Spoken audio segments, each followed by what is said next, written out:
Muy buenas, bienvenidos a mi canal. Dentro de los vídeos que estoy sacando sobre productos financieros que pudiesen provocar una gran crisis económica mundial, hoy os voy a hablar de los repos. En el vídeo de hoy vamos a analizar lo que pasó en la noche del 17 de septiembre de 2019, la noche que la economía mundial denominó el repo-apocalipsis. Una noche donde los tipos de interés de los repos pasaron del 2,5% normal al 10%. Una noche donde los tipos de interés de la Fed, de los Fund Fed, pasaron del 2 al 2,5. Una noche en la que toda la economía mundial estuvo en vilo y por un momento se temió lo peor. Vamos a analizar qué fue aquella noche. Vamos a ver qué fue ese repo-apocalipsis que estuvo a punto de provocar una crisis de liquidez que nos hubiese llevado a todos a un precipicio financiero. Y vamos a ver si esa repo-apocalipsis, si esa situación económica podría volverse a producir. Podríamos volver a tener un episodio de crisis de liquidez con los repos como grandes protagonistas que acabaran provocando un crack mundial de incomprensibles e inesperadas situaciones. Pero antes, vamos a analizar qué es un repo.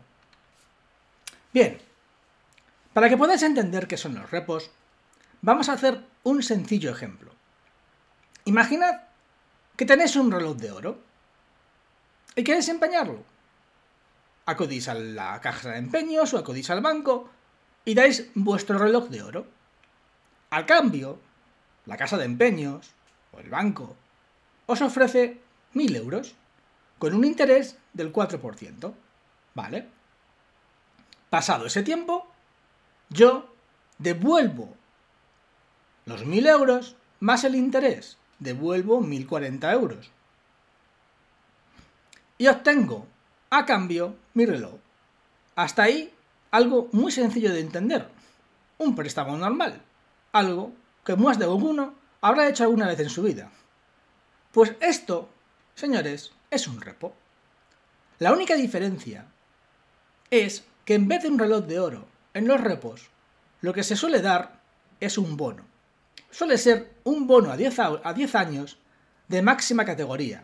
Es decir, en este caso, por ejemplo, un bono alemán de 10 años en la zona euro o un bono de los Estados Unidos de 10 años en Estados Unidos. La diferencia fundamental entre un empeño normal y un repo es que los repos son de obligado cumplimiento, es decir, hacemos un contrato.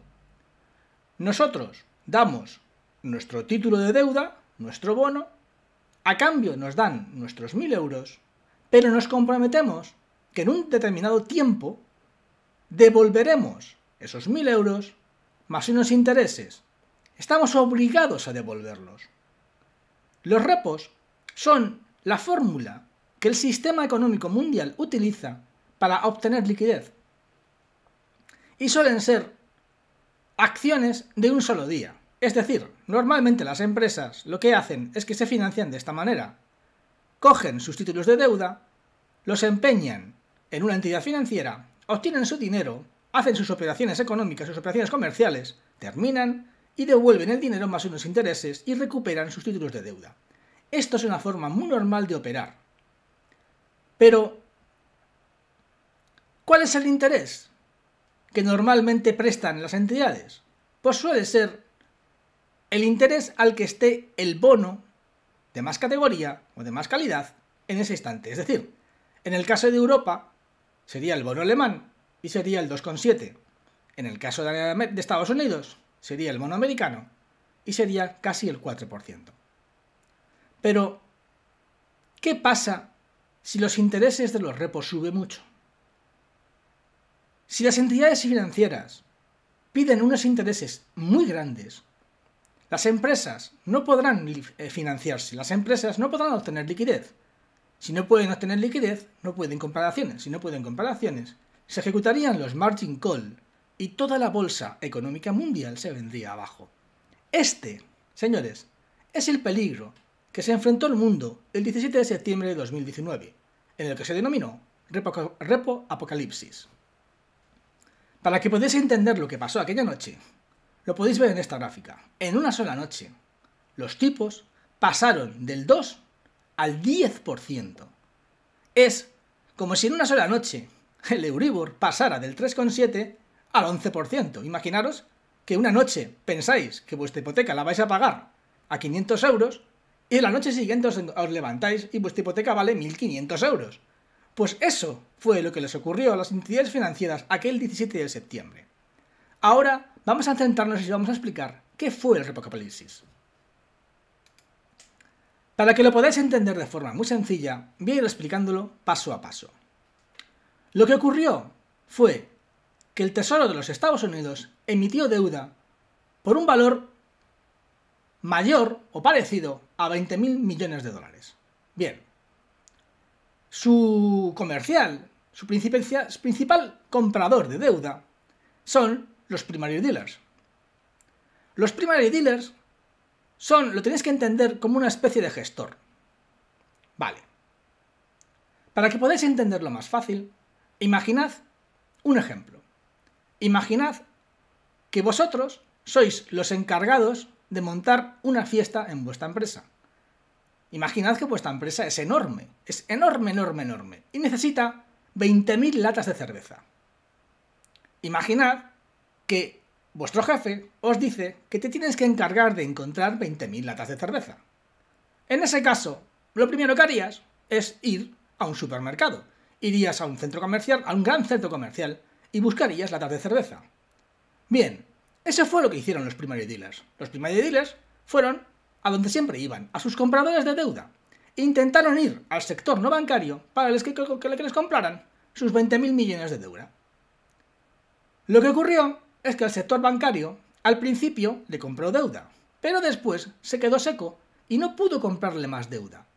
Es como si tú, en el ejemplo de ir a por cervezas, empezaras a obtener latas de cerveza en el Carrefour, pero llegado un momento vaciaras las estanterías del Carrefour y ya no te quedaran más latas de cerveza. ¿Qué ocurriría entonces? ¿A dónde irías? Si ya no hay más latas de cerveza en ningún centro comercial, ¿a dónde podrías encontrar latas de cerveza? En nuestro ejemplo, pues posiblemente irías a las tiendas de barrio.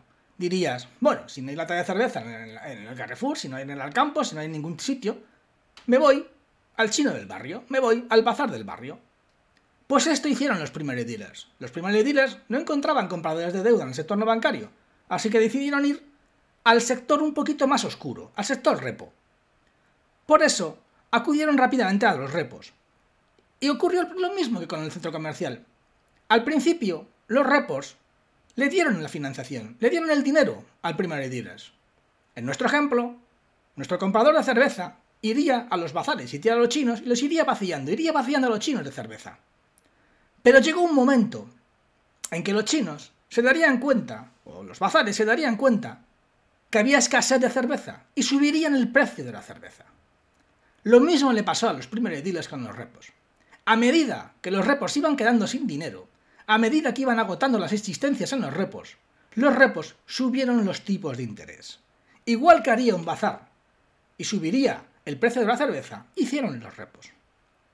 Llegó un momento en que los primary dealers no obtenían la suficiente liquidez que necesitaban de los repos y tuvieron que acudir directamente a los Fed Funds. Los Fed Funds son los fondos de la Reserva Federal. Es algo a lo que normalmente es muy raro acudir y cuyos tipos de interés son imprescindibles para la economía.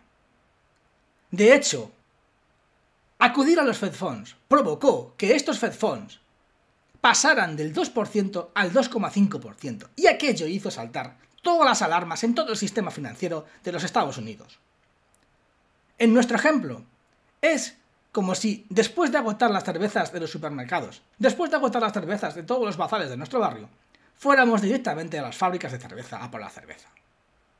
Eso, señores, fue lo que se denominó Repo Apocalipsis. La falta de liquidez a la que se encontró el mercado provocó que los tipos de interés de los repos subieran al 10% y provocó que los tipos de interés de los Fed Funds se dispararan al 2,5.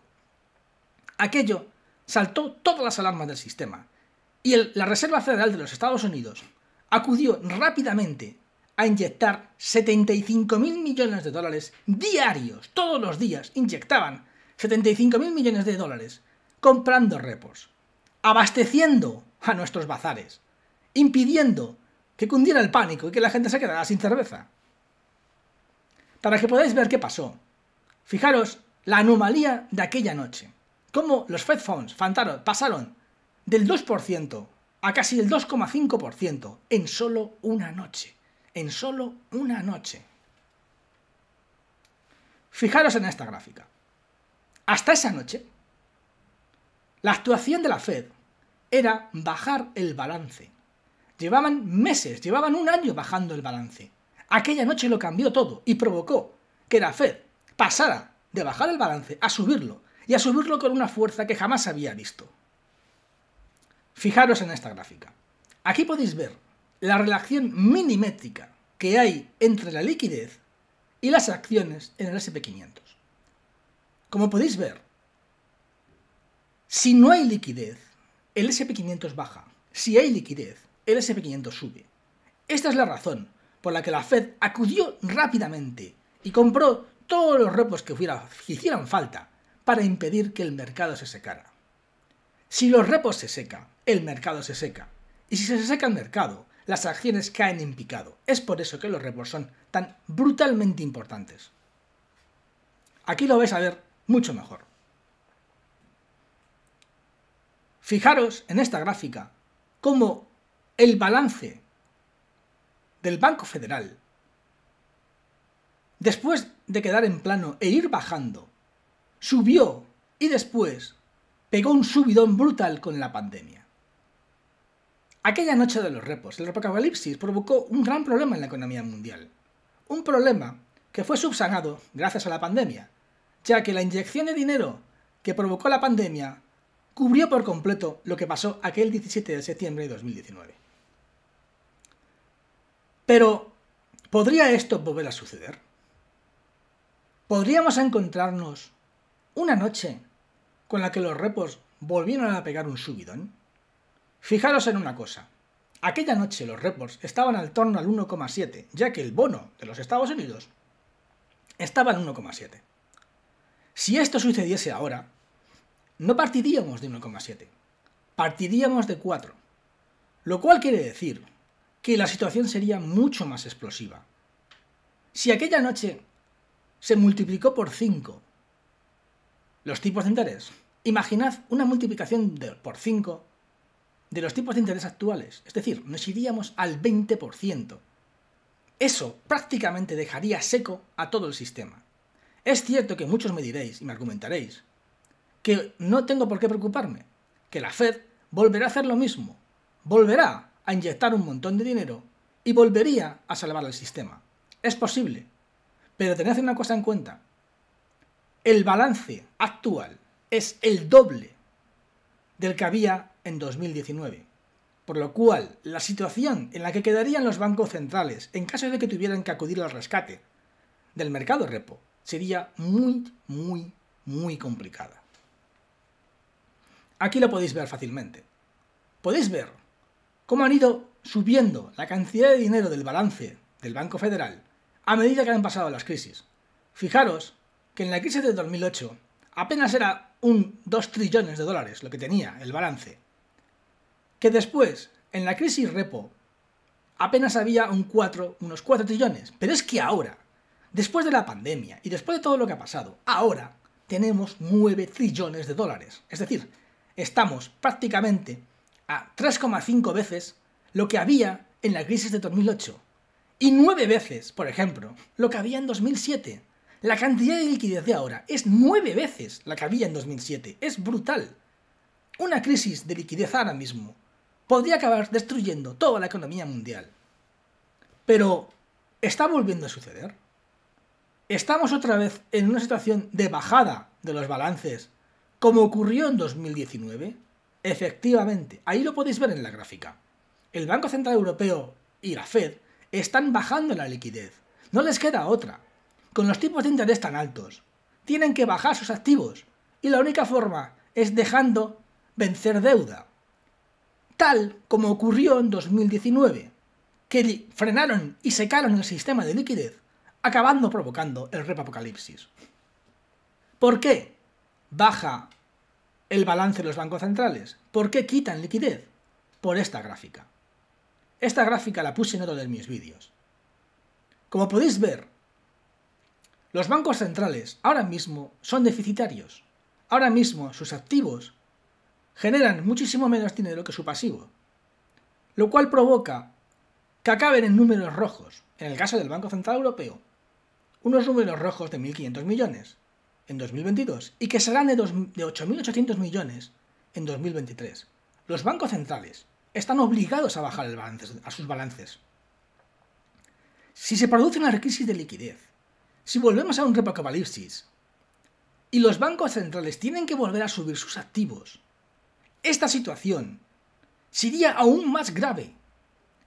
Si, como ocurrió en aquella vez, subimos, imaginad, a 11 trillones de dólares, los números negativos que tendría la Fed o los números negativos que tendría el Banco Central Europeo serían aún muchísimo mayores de los que son aún. Por eso pienso que una crisis repo sería mucho más grave que la que fue en 2019. Este es el balance del Banco Central Europeo. Como podéis ver, es un balance enorme. La situación es bastante grave. Y aunque es verdad que el Banco Central Europeo y la Fed acudirían al rescate inmediatamente a la menor temblor en el mercado repo, eso no quita que la gravedad de la situación pudiera acabar provocando que los repos y los tipos de interés se fueran muy altos y acabara todo desembocando en una crisis de liquidez. Hay que estar también muy atento a esto. Esto es el bono a 10 años español. Actualmente está en el 3,7. Si los tipos de interés siguen subiendo, este bono va a seguir subiendo. A medida que suba el bono, el riesgo de una crisis repo será mayor. ¿Por qué?